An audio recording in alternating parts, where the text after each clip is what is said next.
this video, I am going to talk about symmetrical fault analysis. First of all, what is meant by fault? What is the causes of fault in a power system? The main reasons of fault are insulation failure, lightning strokes, accidental faulty operations, or other natural causes, earthquake, cyclone, vehicle collide with an electrical poles, etc.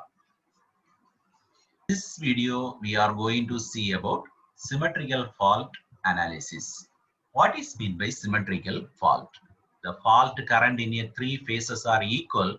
That type of fault is called symmetrical fault. This is happen, the three lines are touches together with ground. This is the example diagram. Here R, Y, B, these are the phase conductors. The phase conductors are touches together, joined together here and touches with ground. Here the fault current in the three lines are equal. This type of fault is a symmetrical fault. A symmetrical fault example, three-phase fault.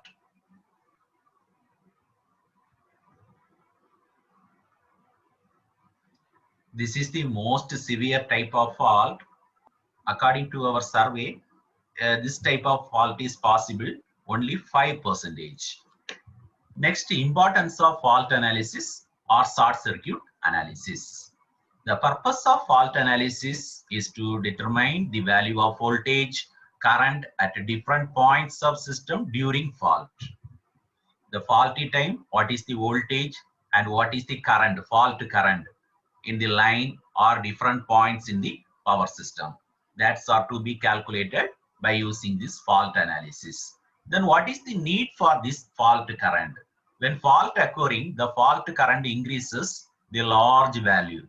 The fault current calculation is very much important for calculating the protective schemes. That is the circuit breaker with relays in order to save the system from abnormal conditions within minimum time. Then basic assumptions in fault analysis of power system. The 7 basic assumptions are representing each machine by constant voltage source behind proper reactance, which may be subtransient reactance or transient reactance or steady state reactance. The subtransient reactance means at the time of fault, the reactance value is called subtransient reactance. That reactance value is low value. Then after the fault, the reactance, the few seconds, the reactance value slightly increases. That reactance is denoted as the letter X dash.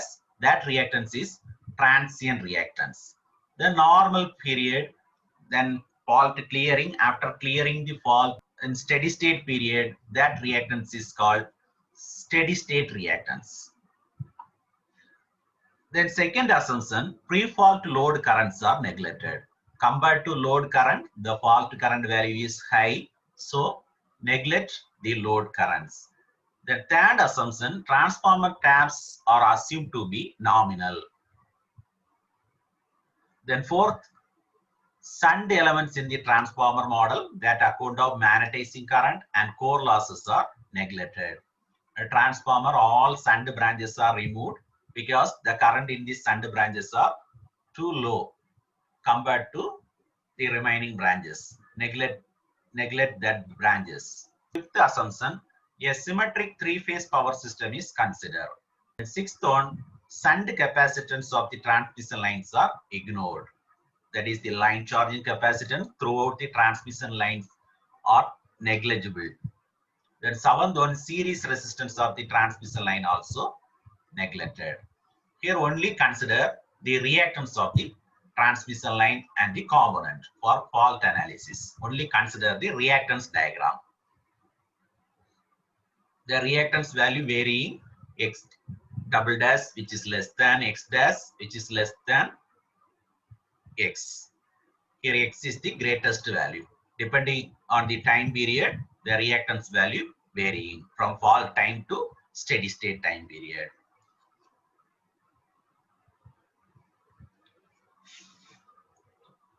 The fault analysis can be carried out by using circuit analysis method or Thevenin's theorem method or Z-bus matrix method.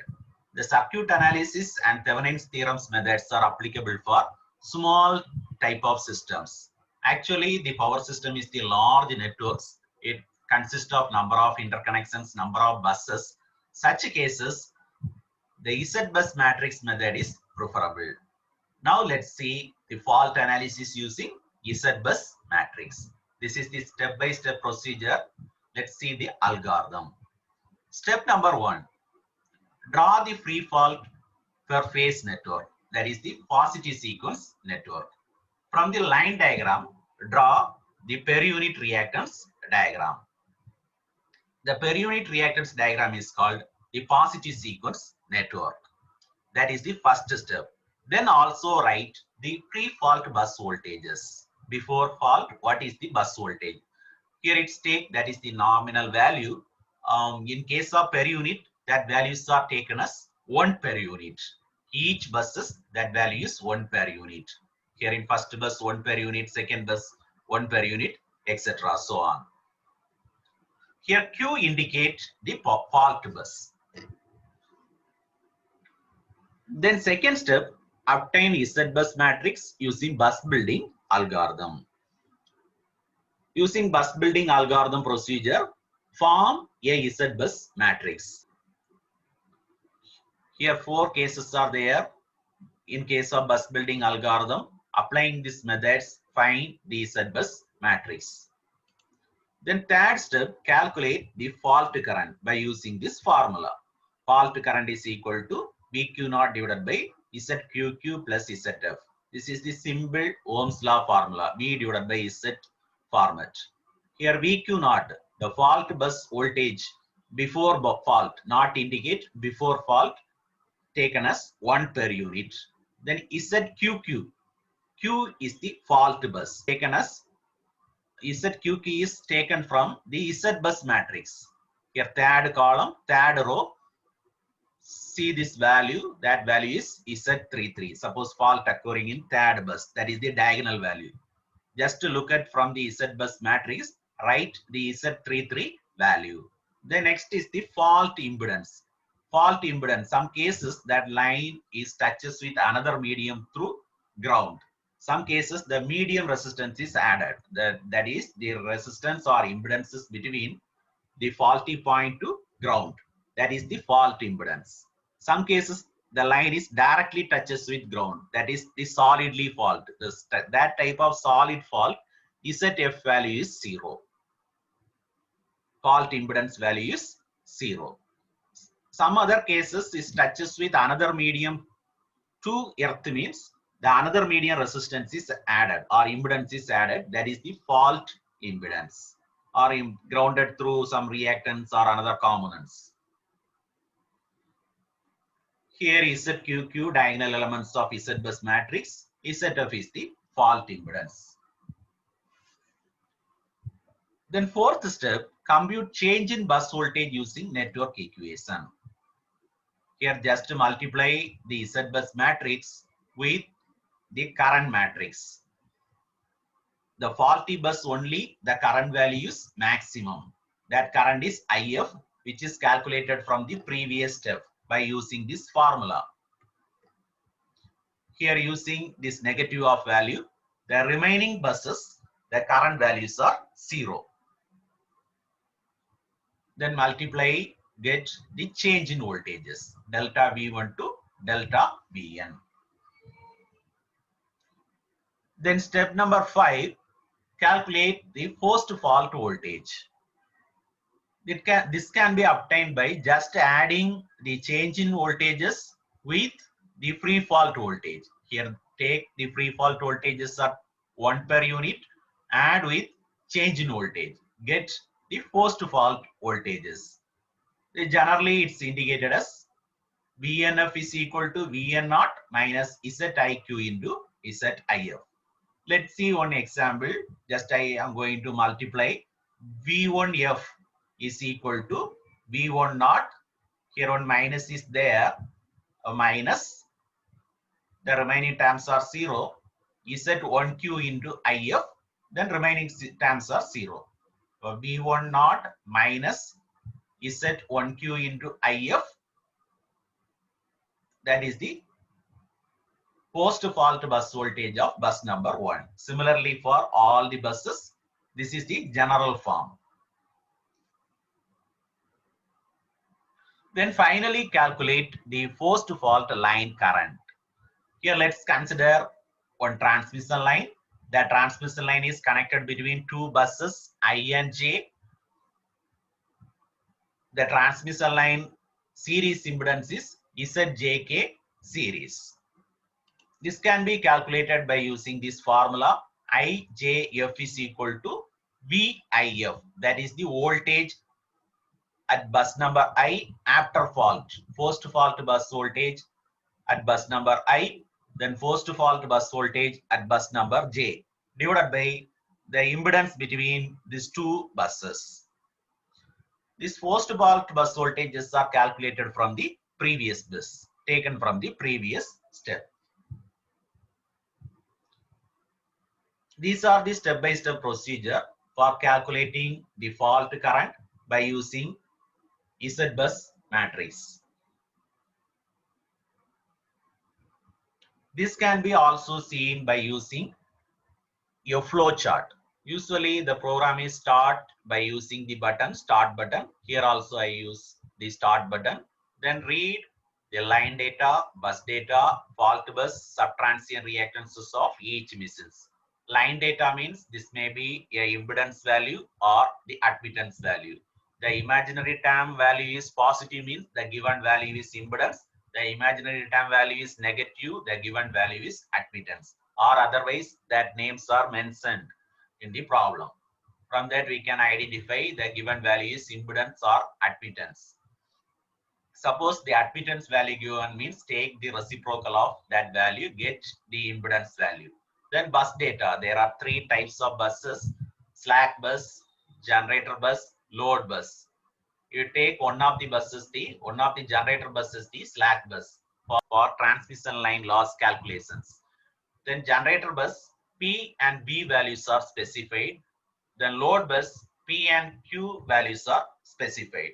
From that given data, we can easily identify that buses are which type of buses.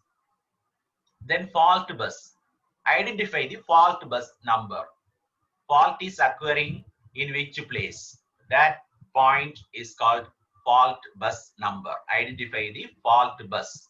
Then subtransient reactances of each machine. At the time of fault, what is the reactance value? That value is denoted as the letter X double dash. Identify that value. Then assumptions. The assumptions are free fault load currents are neglected. All the load currents are neglected. The other data, some other data are given, means they neglect that data. There is shunt elements in transformers are neglected. Then transformer tappings are neglected. Tappings are taken as the nominal value. Then shunt capacitance values are neglected. Series resistance values also neglected. The next step, draw the free fault per unit network, that is the positive sequence network. From the given line diagram, draw the positive sequence network. Then from this line diagram, calculate Z-bus matrix by using bus building algorithm. By using 4 cases, then calculate the bus Z-bus matrix. After that, set the free fault bus voltages by using power flow solution, or it's taken as 1 per unit for all the buses. Then calculate fault current by using this formula. IF is equal to VQ naught divided by ZQQ plus ZF. VQ naught is the pre-fault bus voltage, that is normally taken as 1 per unit, or it taken from the power flow solution. Then ZQQ is the fault. ZQQ is the impedance which can be taken from the Z-bus matrix. The fault bus, Q is the fault bus. ZF is the fault impedance. In case of solid fault, the ZF value is 0. The fault is grounded through another medium, means they take that value. The fault impedance value is given in the problem. Then calculate the change in bus voltages. Just multiply the Z bus matrix with the current vectors. The current vectors, the fault current bus current only maximum of negative. The remaining buses, the current values are 0. Multiply this current vector with this impedance value, get the change in bus voltages. Then calculate the post-fault bus voltages. Just add this change in bus voltage, delta V bus, with the pre-fault bus voltage. Get the post-fault bus voltage for all the buses. Then finally calculate the post-fault line current by using this formula. IIJF is equal to VAF minus VJF divided by ZIJ into ZIJ series. Here, this is the post-fault bus voltage of ith bus and jth bus. The difference between the value is taken as the numerator value, potential difference between these two buses after the fault divided by the line connected between I and J impedance. The line impedance, series line impedance between I and J is taken as the denominator value. Calculate the post-fault line currents for all the lines. Then finally, print or display the result, fault current, post-fault voltage, post-fault line currents for all the buses and lines. Then finally, stop the execution. This is the way the symmetrical fault is analyzed by using Z bus matrix. Thank you.